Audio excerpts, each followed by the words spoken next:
Excellencies, delegates, colleagues, ladies and gentlemen, let me first thank our Egyptian friends for their stewardship over this last year as they hand over this heavy responsibility to our Emirati colleagues.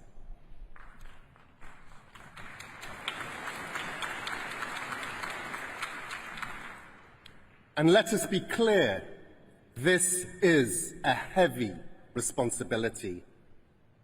Colleagues, this process reminds me of watching my baby son, Joe, crawling across the sharp grasses of my parents' island home. He was an accomplished crawler and runner, but he barely spent any time on the baby steps in between. Today, we find ourselves in a rather different position in humanity's climate action journey. We are taking baby steps, stepping far too slowly from an unstable world that lacks resilience to working out the best responses to the complex impacts that we are facing. We must teach climate action to run, because this has been the hottest year ever in humanity.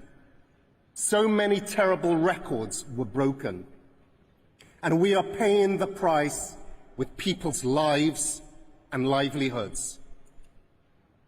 We're standing at a precipice, facing the global stocktake, and we've got two options.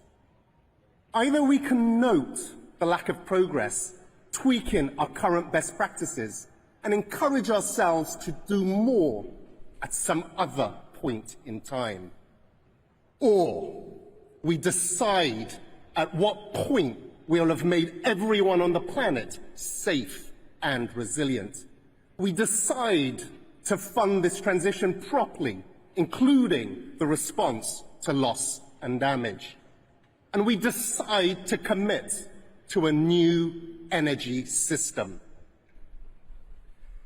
If we do not signal the terminal decline of the fossil fuel era as we know it, we welcome our own terminal decline, and we choose to pay with people's lives. If this transition isn't just, we won't transition at all. And that means justice within and between countries, sharing benefits across society, ensuring that everyone, women, indigenous peoples, and youth, in all their diversity, have equal opportunities to benefit from these transitions. Last year, I said we were going to do things differently. So let me lay out that vision and what's going to happen over the next 2 years. In 2024, countries will submit their first biennial transparency report. This will mean the reality of individual progress can't be concealed. We will also see at COP29 how to finance this massive shift with the new finance goal. And let this be your first official notice that early in 2025, countries must deliver new nationally determined contributions. Please start working on them now. This takes us to COP30, where every single commitment on finance, adaptation and mitigation has to be in line with a 1.5-degree world. Science tells us we have around 6 years before we exhaust the planet's ability to cope with our emissions, before we blow through 1.5-degree limit. As a teenager, my son Joe had a wonderful phrase he would use when I asked him to do something. "I'm trying to try, Dad," he would say. Unfortunately, this does as much for delivering climate action as it does finishing your homework. It's simply not enough for us to be trying to try.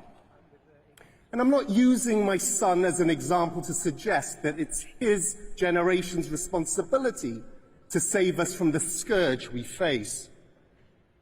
We are indebted to young people and to civil society for having pushed us this far.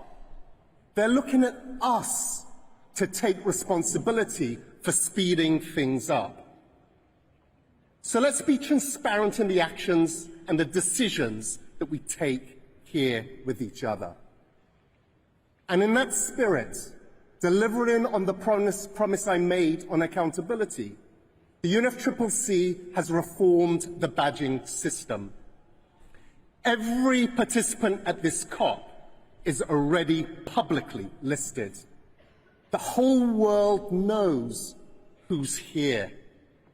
They will hold us to account on what we do or do not do. As Yoda would say, do or do not. There is no try.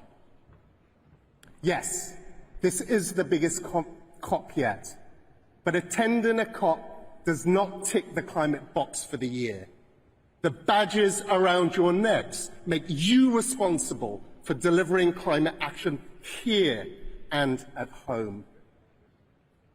To further ensure accountability, I'm committing the UNFCCC to tracking all announcements made and initiatives launched, so that long after the cameras have gone, we can ensure our promises continue to serve the planet.